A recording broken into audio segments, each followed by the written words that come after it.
Welcome to this video tutorial for the NMP flight application.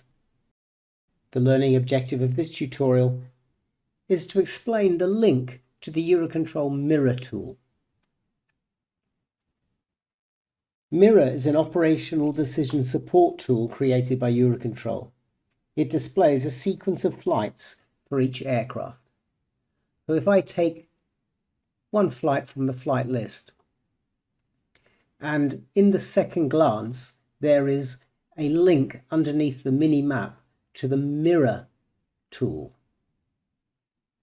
If I click on that link, it opens a new window and it loads that flight based on the registration marks of the aircraft and shows all of the legs of that aircraft that exist in the Eurocontrol Network Manager tool.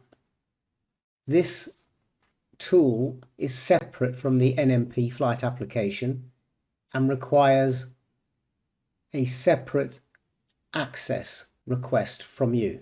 You need to have access to the tool before the link in the NMP flight application will be able to function correctly.